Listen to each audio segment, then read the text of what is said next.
Good afternoon, everybody. Welcome to Proverbs Report in the late afternoon. We're looking at Proverbs chapter 22 and verse 19. So that your trust may be in the Lord, I have taught you today, you indeed. So I have taught you today, you indeed. The idea of indeed, you indeed, is built around the experience and the entering in to the encounter.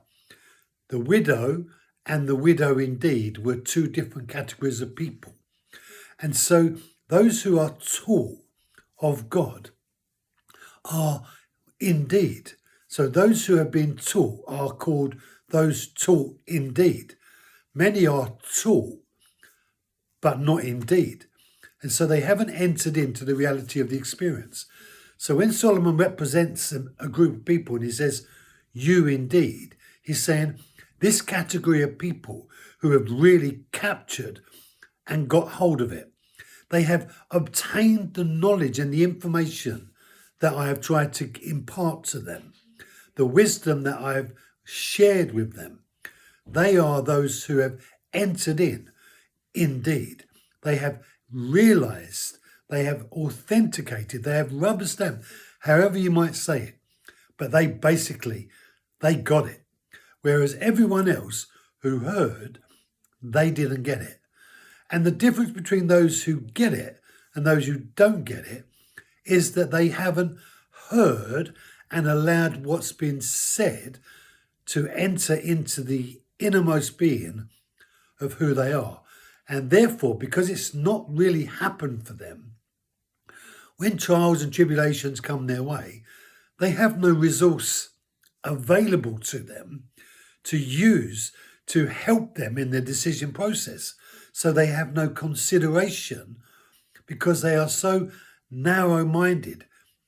That's why they stay in a foolish place, because they haven't opened themselves up to be invested in the wisdom that God has provided, and God has provided through Solomon.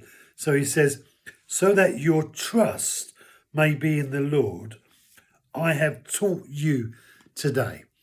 And God is constantly wanting to teach Christian his ways. And learning his ways is what's going to bring about the changes in our ways. So as we apply and take on board God's perspectives, so we change. And it's back to that proverb that we always quote. Do not lean on your own understanding. Why? Because it isn't going to get you where you need to get. What does it say? It says, do not lean on your own understanding, but in all your ways, acknowledge God. Acknowledge him. And that means taking on board, or in Solomon's case today, be of the category that have obtained the knowledge indeed. Thank you for joining me. Be blessed. Have a great evening, and I'll see you tomorrow.